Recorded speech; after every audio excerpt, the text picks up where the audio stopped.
draft day like for Logan Morrison? It's pretty. I was at practice. I went around daily, just like normal, and I was at practice, and they told me I got taken in the 22nd round. They had called and asked me to sign in the 8th round, and told them probably wasn't going to sign there, so they drafted me in the 22nd as a draft to follow. And then, it was pretty uneventful, and then, I signed before the next draft with the Marlins. What were the logistics for all that? I mean, you really skipped a draft.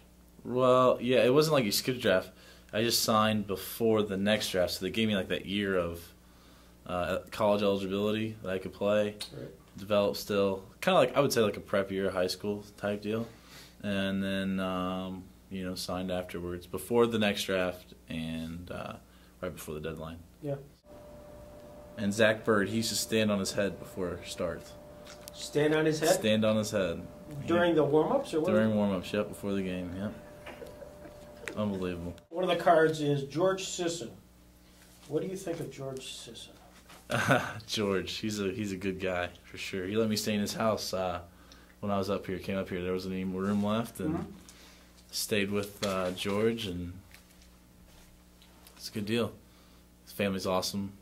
I don't know how Kim his wife puts up with all the boys around, but she does it. So I'm not sure. I don't know if I could do that with girls. You saw one of the more recent ones here? I don't think so. Yeah. Where they rank Logan Morrison? Yeah, that's pretty nice.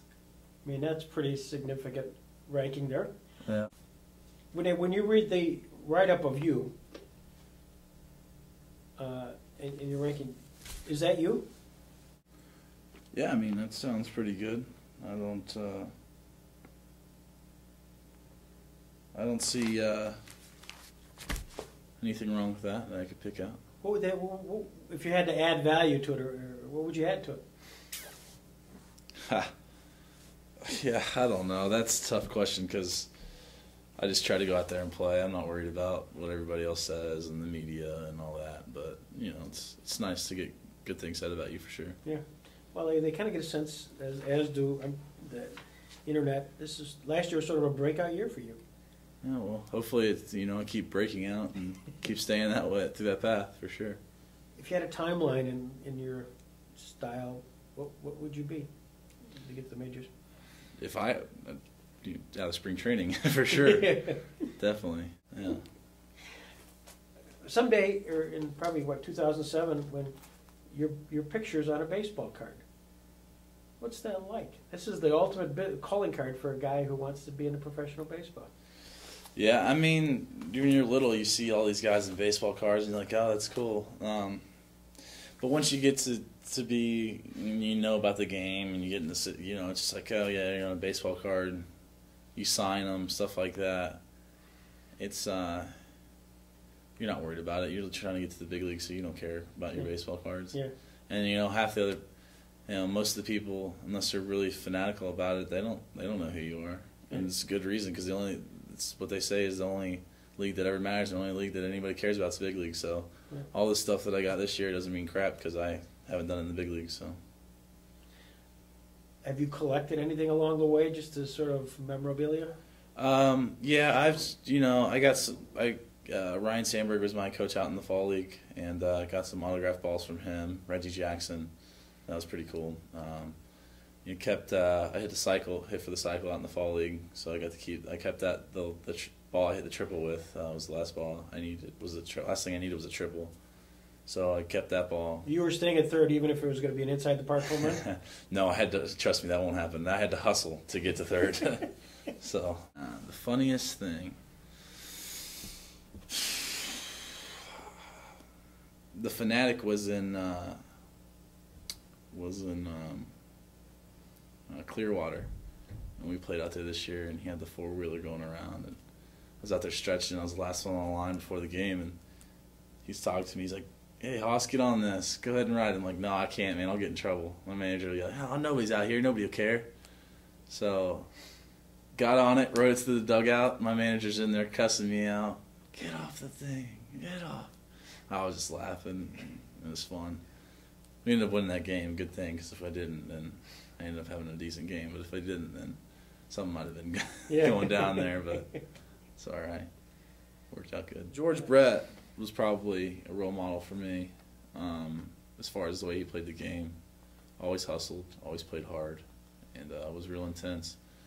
And sometimes too intense, but it's a lot better than being sometimes too laid back. So I'd rather be like him than probably anybody else, I would say. Organizational minor league player of the year. That's pretty heady stuff for a guy like Logan Morrison. Yeah, that was they announced that. That was pretty cool. That was a pretty cool feeling, for sure. Well, congratulations on a great year. Thank you. Thanks for stopping by, and we'll look forward to seeing you tonight because they'll have you working, selling.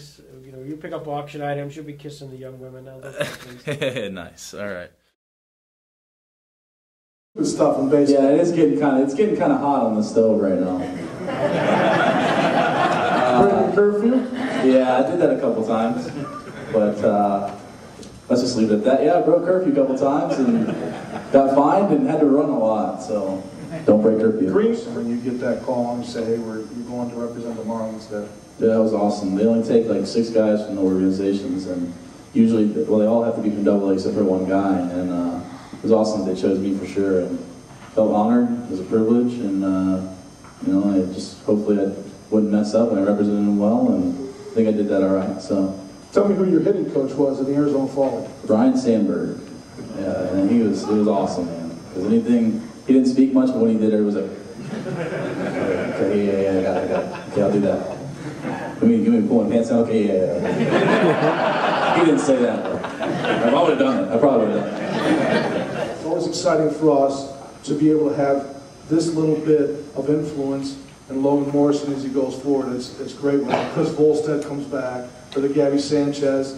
We're going to be thrilled to death when we turn on the TV and hopefully Brett Carroll's healthy next year and watch him play in the big leagues. We take a lot of pride. This community takes a lot of pride in remembering their alumni. Anything that you want to say to us or share with us from your heart that you want to finish up here? Well, when you get to the big leagues, you're always in big cities, and you know, I haven't experienced myself, but I've been in big cities before, and Jamestown is a good place. It's family oriented, and all you guys that come out here, you know, you truly want people that you see that you know who succeed, and that's something that's lost in bigger towns and stuff like that. And when you go out, you know, when I lived at Sisson's place, I'd always go out to that mall, and you know, that mall, it's a good mall. You know, you got the movie theaters. I love those movie theaters. You don't get those places like that in West Palm and stuff like that. So, you know, it's fun, and it's definitely an experience I'll never forget. Let's give Logan a big hand for making his way back.